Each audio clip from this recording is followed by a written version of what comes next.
Hi friends, तर स्वागत आहे तुमचं माझ्या नवीन ब्लॉगमध्ये। मी प्रियांका।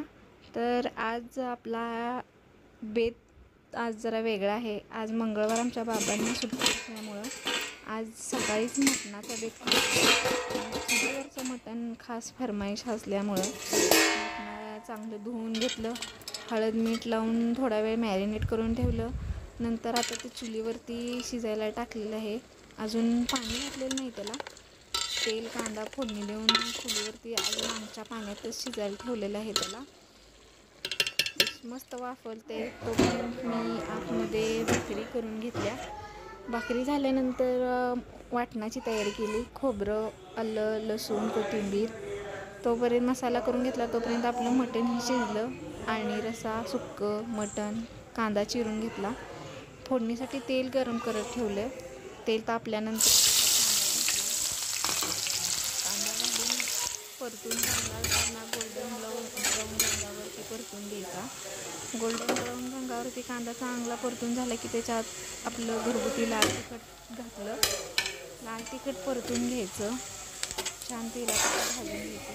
ते भाजल्यानंतर आपला वाटलेला हिरवा वाटण छान मसाला तेल सुटेपर्यंत बघू शकता। साईडने चांगला सुटलेला आहे त्याला।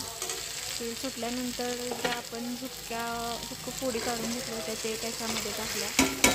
चांगलं टाकून ते हलवून पूर्ण सगळा मसाला सगळीकडे चांगलं हलवून घ्यायचं।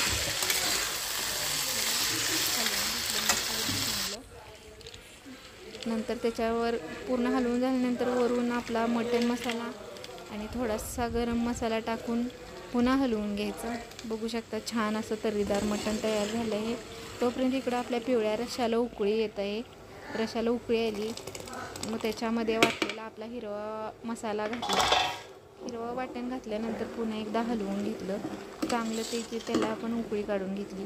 उकळी आल्यानंतर त्याच्यातच लाल तिखट, गरम मसाला, मटण मसाला सर्व टाकून घेतलं। सर्व टाकल्यानंतर छान त्याला रश्श्याला उकळी यायला ठेवली। रस्सा छान उकळतोय तोपर्यंत इकडं आपलं सुक्कं मटण ही तयार झाले। त्याच्यावरती छान कोथिंबीर घालून गार्निश केलं। रश्श्यामध्येही बघू शकता रश्श्यालाही उकळी आल्या, त्याच्यात कोथिंबीर घालून छानपणे उकळून घेतलं। दोन्ही तयार आहे आपलं। इकडे आपल्या प्राप्तीसाठी मी आणि रस्सा आणि मटण काढून ठेवले। तर तयार आहे आपलं मटण सुक्कं, रस्सा आणि त्याच्याबरोबर मी किचन कट्टाही स्वच्छ करून घेतला। तर कसा वाटला आजचा बेत नक्की मला सांगा। चॅनेलला सबस्क्राईब करा। Okay bye.